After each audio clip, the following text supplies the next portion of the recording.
1960년대 깊은 시골 마을. 날마다 소슬한 새벽 공기가 창틈으로 스미던 집. 이 집의 장남 상호는 지금 생각해도 어제 일처럼 선명하게 떠오르는 장면들이 많았다. 상호의 아버지는 어느 날처럼 새벽 어스름에 눈을 떴다. 집안 구석, 옹색한 이불 위에 누운 상호와 동생들을 바라보며 한숨을 돌린다.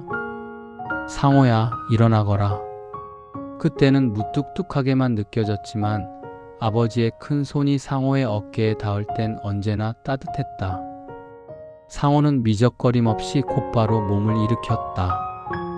방 안에는 밤이 채 거치지 않았고 밖에는 안개가 짙게 깔려 있었다. 아버지와 나란히 맨발로 마당을 걸어 나가는 순간 이슬에 젖은 풀잎이 발등을 스쳤다.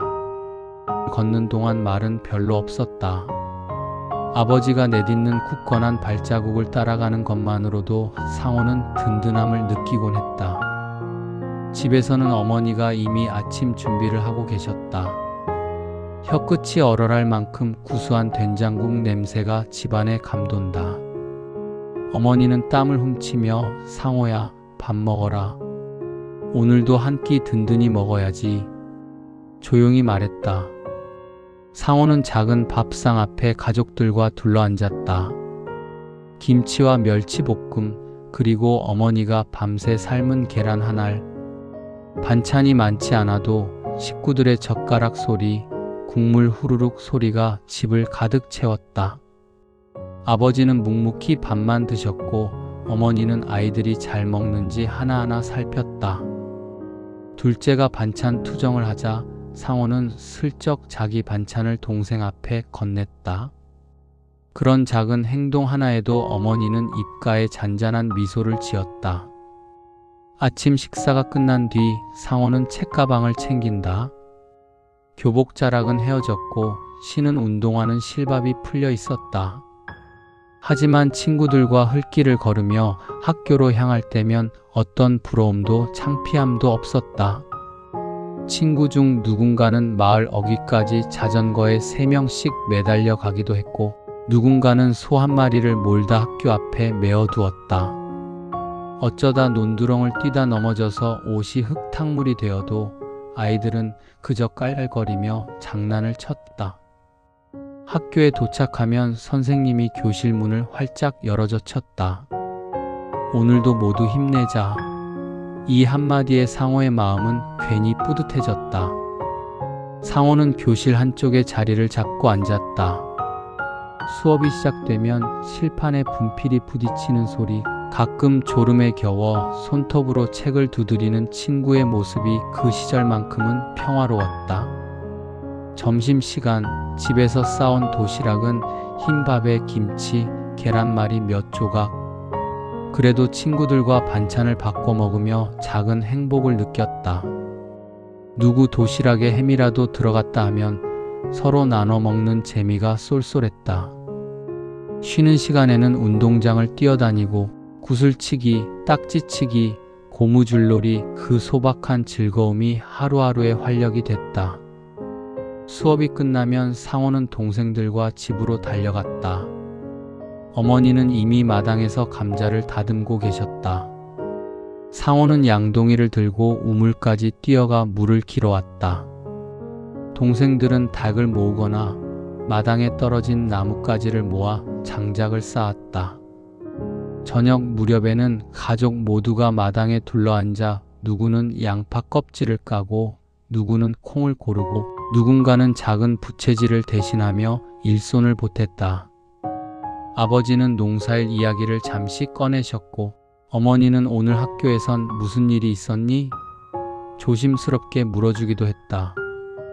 상호는 동생들이 싸웠던 일을 털어놓았고 어머니는 형 말 잘 들어야지 하고 다정하게 타이르셨다. 밥을 먹고 난 뒤에도 상호는 아버지 곁을 맴돌았다. 저녁이 깊어지면 아버지는 마당 한 구석에서 담배를 한 대 피우셨다. 상호는 아버지 옆에 조용히 앉았다. 할 말이 없어도 서로의 기척만으로도 위로가 될 때가 있었다. 아버지는 천천히 말씀하셨다.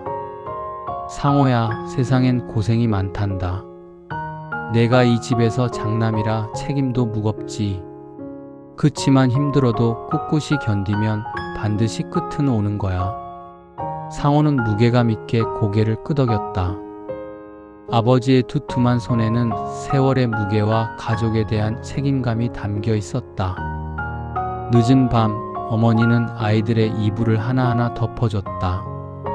막내는 엄마 품에서만 편하게 잠들었고, 둘째는 이불을 걷어차고 꿈나라를 헤매며 뒤척였다. 어머니는 손수건으로 땀을 닦으며 작게 중얼거렸다. 얘들아, 오늘도 고생 많았다. 상호는 어린 마음에 그런 어머니의 손길이 뭐라 표현할 수 없이 고마웠다. 별빛은 차가웠지만 집안은 언제나 포근했다. 계절이 바뀌면 들판에는 벼가 노랗게 익었고 상호는 맨발로 논두렁을 지나며 친구들과 장난을 쳤다. 겨울이 오면 군고구마 냄새를 맡으며 가족끼리 오순도순 이야기를 나눴다.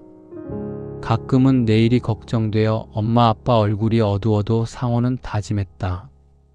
내가 어른이 되면 우리 가족 더는 고생하지 않게 하고 싶다. 어느 해엔 홍수가 와서 논이 잠기는 바람에 모두가 며칠을 굶다시피 한 적도 있었다. 아버지는 젖은 논에 무릎까지 빠져 모를 건졌다. 어머니는 쌀 한 줌으로 큰 냄비에 죽을 쑤었다. 하지만 그 힘든 날에도 동생의 재롱과 엄마의 따뜻한 눈길이 상호를 버텨줬다. 시간이 지나고 상호는 키가 훌쩍 자라 아버지의 농사일을 돕는 건장한 장남이 됐다. 어느덧 동생들을 챙기고 어깨에 힘이 들어가기도 했지만 여전히 가족은 상호의 전부였다. 봄이 다시 오면 마당에 매화가 피었다. 그 벚꽃 아래서 그는 소망했다. 힘든 이 시절 우리가 꼭 이겨내서 언젠가 더 좋은 내일로 갈 수 있기를. 상호의 유년 시절은 가난하고 고되었지만 그 속에서 가장 큰 사랑과 희망 그리고 가족이라는 울타리를 얻었다. 가난해도 가족이 함께라면 어떤 시련도 두렵지 않았던 그 시골의 한 시절. 그 시간들이 지금의 상호 그리고 우리 모두의 이야기가 되리라. 2부에서 계속됩니다.